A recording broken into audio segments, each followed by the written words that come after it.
मित्रांनो, वारकरी संप्रदाय सध्या प्रचंड अशा मोठ्या संकटातून जात आहे. लक्षात घ्या, सध्या वारकरी कीर्तनकारांची, गायनाचार्यांची, मृदंगाचार्यांची संख्या प्रचंड वाढलेली आहे. आणि एवढं सगळं असताना सुद्धा वारकरी संप्रदाय एवढ्या मोठ्या संकटातून जात आहे आणि हे कोणीही गांभीर्याने घ्यायला तयार नाही. एकीकडे आपण उत्तर भारतामध्ये पाहतो, आसाराम बापूला सोडण्यात आलेला आहे. एक फेक नॅरेटिव्ह तयार करण्यात आलेला आहे की आसाराम बापू निर्दोष आहे आणि उद्या आसाराम बापू तुम्हाला निर्दोष सुटलेला सुद्धा दिसेल. लक्षात घ्या, एवढंच नाही, आता राम रहीम याला सुद्धा निर्दोष सोडण्यात आलेला आहे. म्हणजे तुम्हाला जर फॉलोअर्स असतील, तुमच्या मागे जर भक्त असतील, अंधभक्त असतील, तर तुम्हाला निर्दोष सोडणारी व्यवस्था या देशामध्ये उपलब्ध आहे. आणि मित्रांनो, आपला जो वारकरी संप्रदाय आहे हा वैष्णव धर्माचा, वैष्णव संप्रदायाचा एक भाग आहे आणि याला जगामध्ये तोड नाही. लक्षात ठेवा, वारकरी संप्रदायाचं जरी हा वैष्णव संप्रदाय असला, वैष्णव धर्म असला, तरी वारकरी संप्रदायाचं वेगळेपण असं आहे की याला जगामध्ये तोड नाही. जगातील सर्वोत्कृष्ट तत्वज्ञान वारकरी संतांनी अखंड मानवजातीला दिलेलं आहे आणि हा वारकरी संप्रदाय संपवण्याची अनेक कट कारस्थानं याच्या अगोदरही झालेली आहेत, आजही सुरू आहेत. यातील ही सगळे कट कारस्थानं उधळून लावून वारकरी संप्रदाय पुन्हा डोलाने उभा राहणार आहे, पुन्हा ताठमानेने उभा राहणार आहे. कारण लक्षात ठेवा, कारण सूर्यप्रकाशाला अंधाराची भीती नसते, सत्याला खोटेपणाची भीती नसते, ज्ञानाला अज्ञानाची भीती नसते. आणि वारकरी संप्रदायाचा पाया हा ज्ञान आहे, वारकरी संप्रदायाचा पाया हा सत्य आहे, वारकरी संप्रदायाचा पाया हा प्रकाश आहे. लक्षात ठेवा, वारकरी संप्रदायाचा पाया हा धर्म आहे.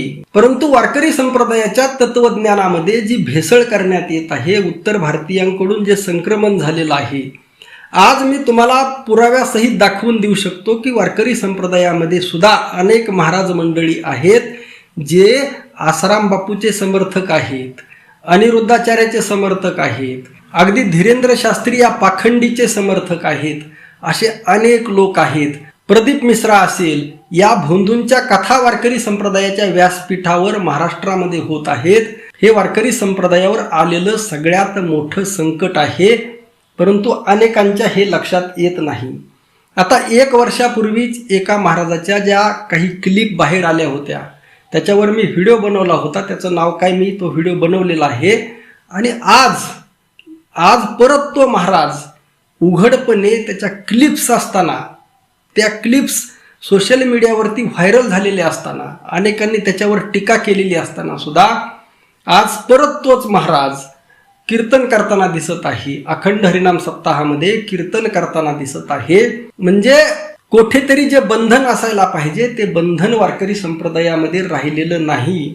आणि आज हे जे महाराज आहेत, यशवंत महाराज थोरात, या महाराजाने जे कृत्य केलेलं आहे ते माणुसकीला काळीमा फासणारे कृत्य आहे.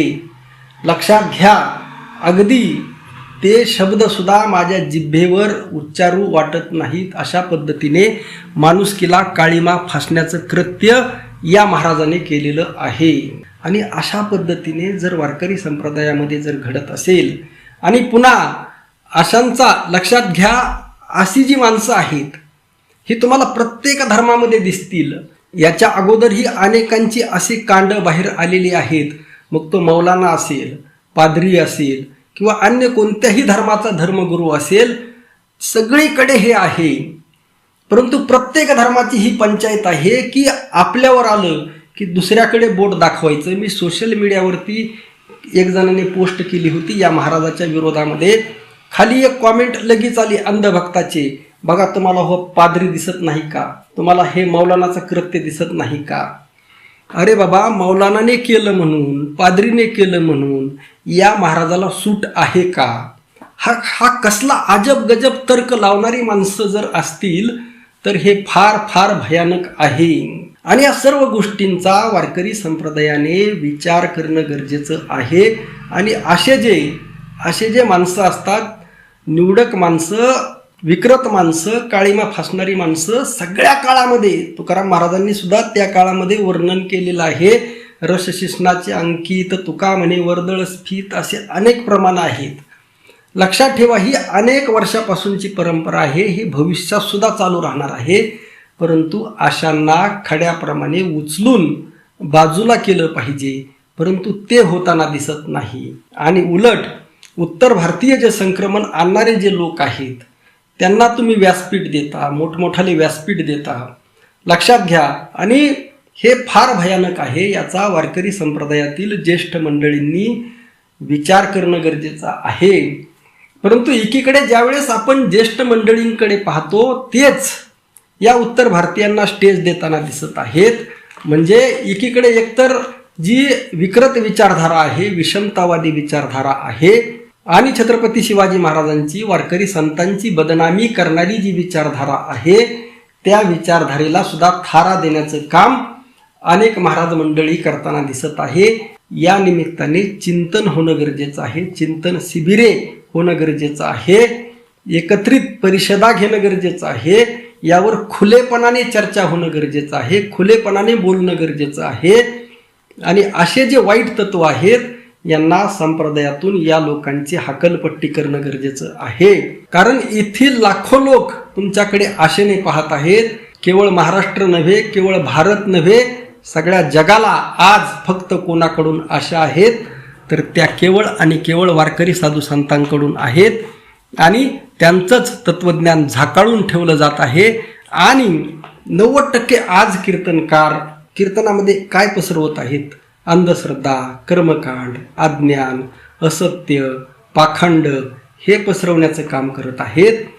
हे कुठंतरी थांबणं गरजेचं आहे, यावर विचार होणं गरजेचं आहे, विचार मंथन होणं गरजेचं आहे. परंतु हे सुद्धा कोठेही विचार होताना दिसत नाही. लक्षात घ्या, हा महाराज म्हणजे वारकरी संप्रदाय नव्हे. वारकरी संप्रदाय फार महान आहे, फार मोठा आहे.